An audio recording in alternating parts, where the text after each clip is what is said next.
Buenas, ¿cómo va tanto tiempo? Acá vamos con el capítulo 16. El concilio se reúne. El lugar elegido para el concilio tenía tapices en las paredes altas y 9 esteras en el piso.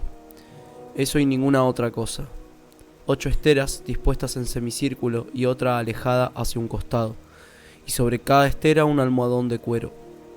Los representantes fueron conducidos allí muy temprano. Llegaron uno después de otro, siempre con idéntico intervalo y siempre acompañados por 2 escoltas, y ocuparon el sitio que se les indicaba. Una vez que todos estuvieron reunidos, Bor realizó las presentaciones sin que le fuera en ello ni una sola palabra innecesaria. Sabralcán, supremo astrónomo y el primero en la cofradía del aire libre. Moritz Moss, del país de los señores del sol. Él es Dulcancelin, representante de los Usiwilkes. Ella es Nakin, del clan de los búhos. Elec, de la estirpe de los bóreos, que llamamos acechadores del mar. Y Lan Cheñé, el que hablará por los pastores. Bor, supremo astrónomo del pueblo Zitzahai. En la estera vacía debió estar el representante de los Lulus. Dulcancelin miró al hombre que venía del desierto buscándole un asomo de intranquilidad, pero Ilan Cheñé oyó las últimas palabras del astrónomo sin revelar ningún sentimiento. Hermanos todos, dijo Sabralcán, es indispensable que ustedes escuchen con propios oídos y entendimiento el documento que heredamos y preservamos. Oirán cada cosa que los bóreos dijeron a nuestros antepasados y que nuestros antepasados conservaron en códices para el día en que debieran ser dichas nuevamente. Oirán la advertencia que las tierras antiguas hicieron a las tierras fértiles hace 500 años, si contamos los ciclos del sol, y hace 686, si contamos los ciclos de la magia. Oigamos, porque debe estar aquí la respuesta que el cielo nos esconde. Los hechos que ahora están ocurriendo tienen su sentido en estos códices. Tenemos que ser capaces de descubrirlo con rapidez y de obrar con perfección. El hombre que ocupaba la 9ª estera a un costado del semicírculo extendió en el piso 9 paños de tela labrada. Arriba de ellos, con todo orden y cuidado, depositó los códices ya despojados de sus muchos envoltorios. Eran 7 códices de corteza plegada, donde estaban escritas las noticias que los bóreos habían traído por el mar. Noticias de una guerra que por ese entonces comenzaba en las tierras antiguas contra el poder de Misayanes. El hombre inició la lectura de los códices según el orden en que los había dispuesto. Leía sin manifestar ninguna emoción, casi como si no comprendiera lo que estaba diciendo, pero su voz se cortaba en pausas tan armoniosamente distribuidas que al poco rato de escucharlo, todos hubieran asegurado que estaba cantando. Dulcancelin ocupó sus oídos en la lectura y su mirada en reconocer al resto de los presentes. Acá va a hablar en 2 voces. Una lo que dicen los códices y otra lo que piensa Dulcancelin. Cuando esté así, ya van a saber cuál es cuál. Así como hablaron ellos, nosotros asentamos las palabras sin quitarlas ni agregarlas. Y estos son códices sagrados que preservamos hasta el día de las naves. Los bóreos nombraron a Misayanes y lo llamaron el Feroz. Bor y Sabralcán vestían ropas más fastuosas que las de la noche anterior, pero que sin embargo no tenían la soberbia que exhibían las ropas de Moritz Moss. El representante de los señores del sol estaba vestido de oro y turquesas y empenachado con larguísimas plumas, brazaletes, collares, argollas en la nariz y en las orejas. El morral de Dulcancelin se había quedado en el desierto, así que Usiwilke llevó a la casa de las estrellas sucio y rasgado. En la sala que le habían destinado encontró agua dispuesta para el baño y también ropa. La habían dejado para él y se parecía a la que usaban los hombres de los confines. Y entonces la muerte desobedeció. Moldeó un huevo de su propia saliva y lo sacó de su boca. Secretó jugos y lo impregnó con ellos. Y fue de esas materias inmundas que nació el hijo amparado en la soledad de un monte olvidado de las tierras antiguas. Nakin, del clan de los búhos. Si recordaba bien, esa era la manera en que Bor la había llamado. Era la única mujer en la asamblea, tan menuda que se confundía con una niña, igual que una niña, de no ser por su expresión de cansancio. Llevaba el cabello volcado hacia un lado y sujeto varias veces con un cordón. Llamaban la atención su frente despejada y sus cejas muy anchas. El Usiwilke sabía que el clan de los búhos habitaba el tiempo mágico, y que cruzar la frontera para entrar o salir era un trance que solo ellos podían resistir. Tal vez allí estaba la explicación del color más oscuro que tenía su piel debajo de los ojos. Pero el que nació de la desobediencia trajo el espanto consigo, y el espanto no fue su atributo, sino su esencia. Nunca antes había visto un hombre que tuviera el cabello como la pulpa del zapallo. Era Elec, descendiente de los Borios, que no dejaba de mecer su cuerpo hacia atrás y hacia adelante, como hace el mar, pensó Dulcancelin. Entonces la muerte vio lo que era, y al tercer día se enorgulleció. Entonces la muerte vio lo que era, y al tercer día se enorgulleció de la bestia y la llamó Misáyanes. Misáyanes creció y se hizo dominador de una vastedad de criaturas. Seres de todas las especies le rinden vasallaje, porque Misáyanes, hijo de la muerte, habla parecido a la verdad. No importaba todo lo bien que Bor hubiese hablado. Aquel hombre que tenía frente a sí, al que llamaron Ilanche Ñe, le molestaba en la sangre. Era el de menor edad de todos los presentes, un joven pastor que no tendría vividas muchas más lluvias que Tungur. El guerrero dejó de mirarlo. Hasta el final de la lectura mantuvo los ojos en el sitio que debió ocupar el Lulu de Barbalacia. Mantengan la memoria, así nos dijeron. Misáyanes es el comienzo del dolor increado. Si somos derrotados en esta guerra, la vida caerá con nosotros y el odio eterno caminará por el atardecer de la creación. Hasta aquí hemos escrito lo que los Borios nos dijeron.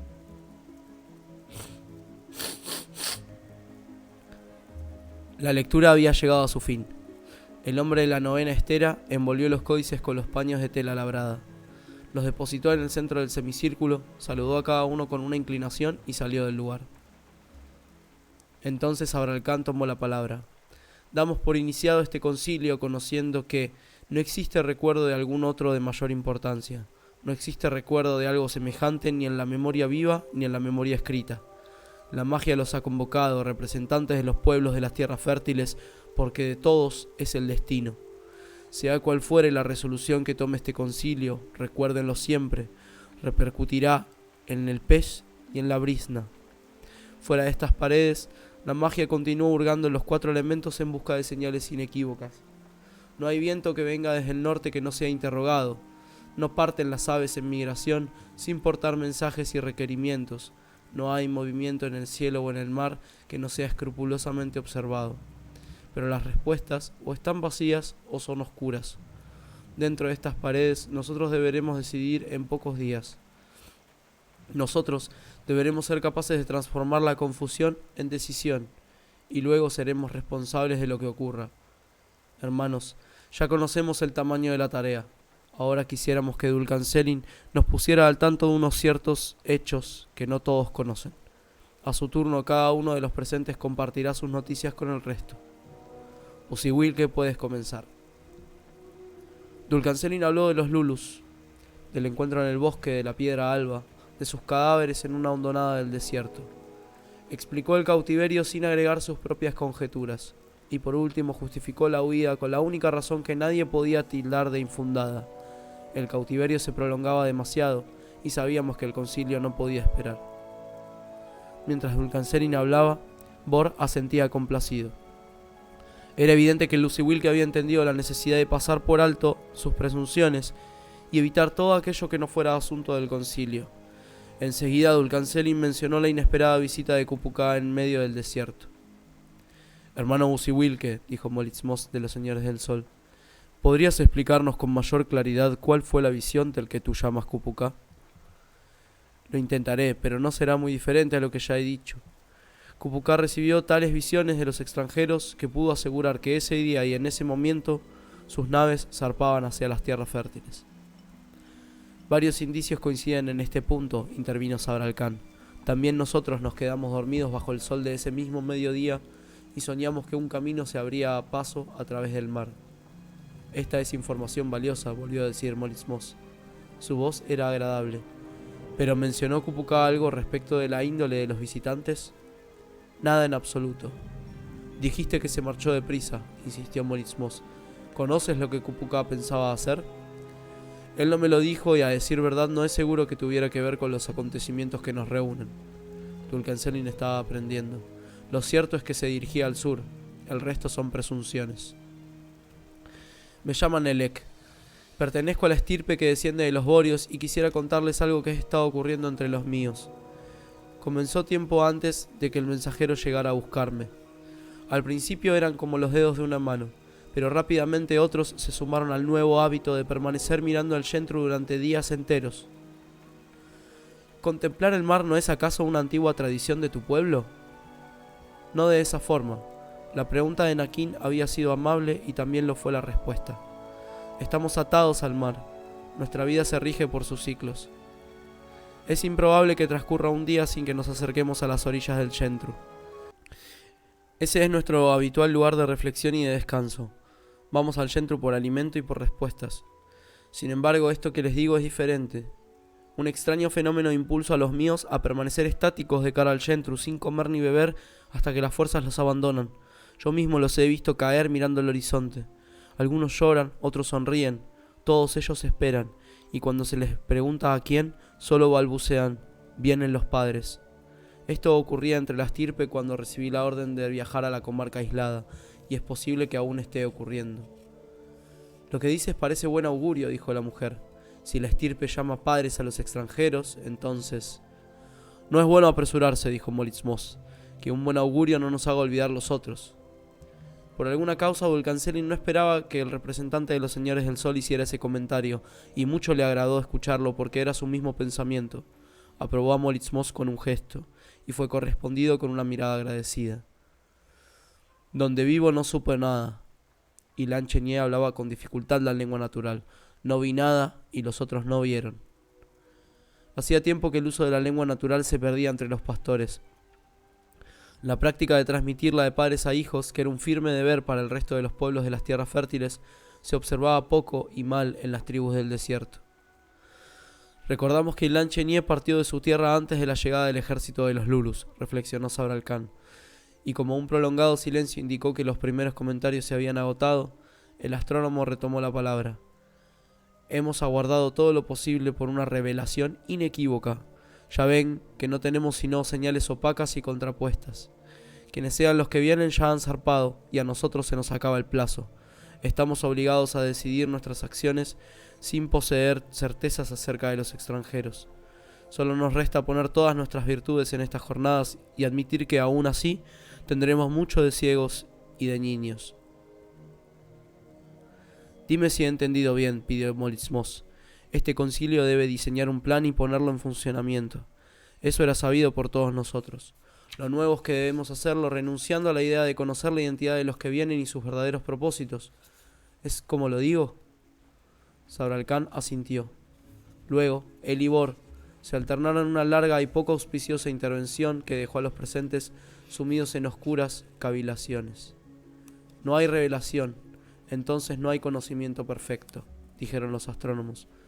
Los muchos y dudosos indicios no hacían otra cosa que crear confusión, y nadie, ni la mismísima magia, era capaz de una respuesta. El cielo y sus astros no se manifiestan, dijeron los astrónomos. En lo vivido y recordado muy pocas veces había sucedido algo similar. Sucedía ahora, cuando un error se llevaría consigo toda la esperanza. Esperanzas teníamos de recibirlos a ustedes con el nombre de los extranjeros, dijo Sabra Khan, pero no pudo ser. Algo más quisiéramos decir antes de escucharlos. Aun cuando tuviésemos por evidente que es el ejército de Misayan es el que se acerca a las tierras fértiles, aunque lo tuviésemos por evidente, la decisión sería ardua. ¿Cómo enfrentar el poder del odio eterno?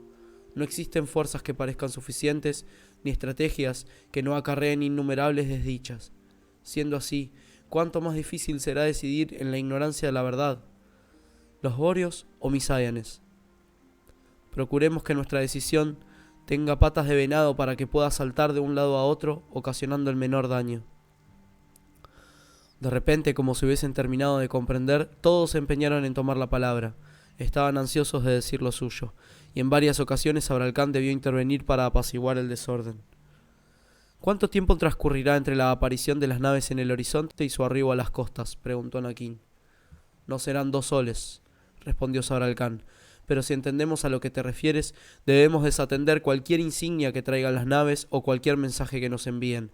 ¿Cómo podríamos confiar en ellos sin saber quiénes son en verdad? ¿Es posible que no haya mejor alternativa que un ataque sorpresivo?, preguntó Bor. Sorprenderlos con un ataque sin darles la posibilidad de darse a conocer podría significar la injusta muerte de los Borios, dijo Elec. La muerte de los Borios nos pesará en todas las formas posibles, dijo Nakin de los Búhos. ¿Acaso nos regresarían por revancha? Derramemos sangre de los Borios y luego derramaremos la nuestra. ¿Y qué ocurriría si es el ejército de Misayen el que nos sorprende?, dijo Vulcanselin. El Usiwil que se ha adelantado a mis palabras, intervino Molitz Moss. Si debemos elegir entre la devastación total y un error, por grave que éste sea, yo elijo el error. Yo elijo la guerra. ¿Será posible derrotar a Misayen con lanzas y flechas?, preguntó Nakin. Buena pregunta, bello de los búhos, volvió a decir Molitz Moss. Hablamos de una guerra contra Misayanes y la imaginamos como las guerras que conocemos. Cuidado. No olvidemos que esto es más que arrojar lanzas y pelear hasta la última gota de sangre. Pelearemos hasta la última gota de sangre, eso fue lo que los padres afirmaron, dijo Elec, y los mismos nos encomendaron a nosotros. Si es Misayanes el que viene, significa que tus padres fueron derrotados, le respondió Molitz Moss, señor del sol. ¿Caminaremos nosotros sobre los pasos que llevaron a los Borios a su extinción? Hemos llegado al lugar difícil, dijo Sabral Khan, y nos satisface que haya sido pronto. Todos comprendemos que la guerra es la única respuesta que las tierras fértiles darían a Misayanes, pero es posible que cuando decimos guerra no todos pensemos en lo mismo. Los ánimos comenzaban a exaltarse, los modos y las palabras perdieron la templanza y los representantes se separaron en posiciones enfrentadas. ¿Recuerdan lo que dicen los códices? Dicen, Misayanes habla parecido a la verdad. Eso significa que hasta el final pueden parecerse a los Borios, advirtió Molitz Moss. También dicen los códices, vendrán a devastar este continente porque tal es su designio. Eso no nos autoriza a derramar la sangre de los padres, advirtió Elec. También dicen que, en los principios, Misayanes intentará seducir a los poderosos y a los fuertes. Para eso disfrazará su verdadero propósito y tendrá elegidos que serán encumbrados. Elegidos que podrían estar aquí mismo, dijo Molitz Moss. Elegidos que un día él mismo destruirá, afirmó Sabral Khan. Ni una sola flor ni un solo pájaro cantando. Misayanes necesita tener ojos y oídos en cada rincón del mundo, ojos y oídos que le permitan señorear por siempre. Vasta es la tierra y sinuosa, vastos son los mares y los vientos. Misayanes sabe que la vida buscará cualquier escondrijo, una brizna sin cegar o una cría resguardada donde permanecer y recomenzar. ¿Entonces confiaremos en lo que una brizna de pasto pueda hacer? No he dicho eso. ¿Entonces los dejaremos aniquilar el sol y luego encenderemos una fogata bajo las piedras? No he dicho eso. El día avanzaba. Los habitantes de Beleram se ocupaban en sus tareas habituales, sin imaginar lo que ocurría a la par que sus quehaceres en una sala de las casas de las estrellas.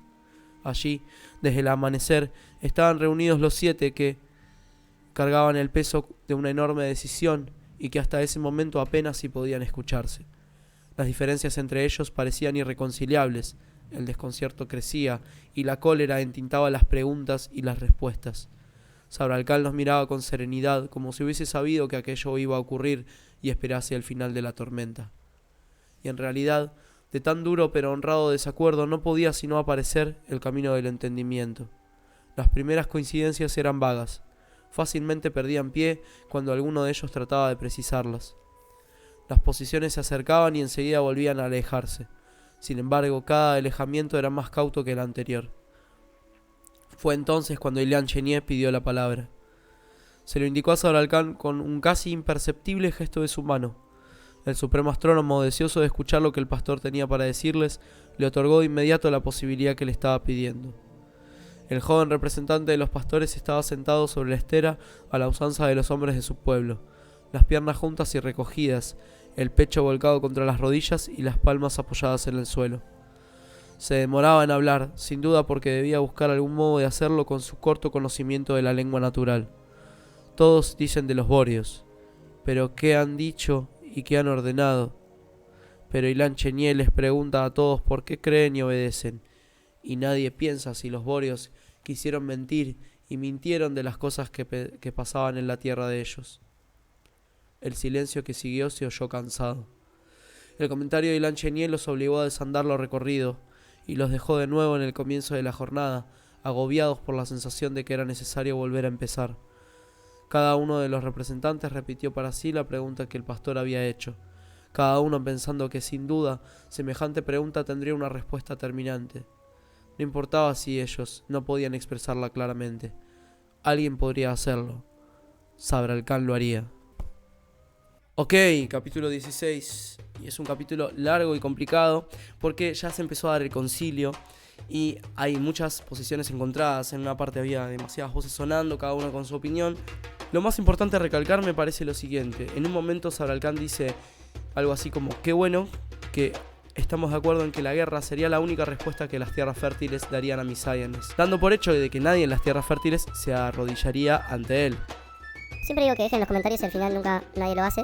Dejen en los comentarios qué creen ustedes que harían si fueran un representante de alguno de los pueblos de las tierras fértiles. Y nos vemos en el próximo capítulo, que lo voy a grabar ahora.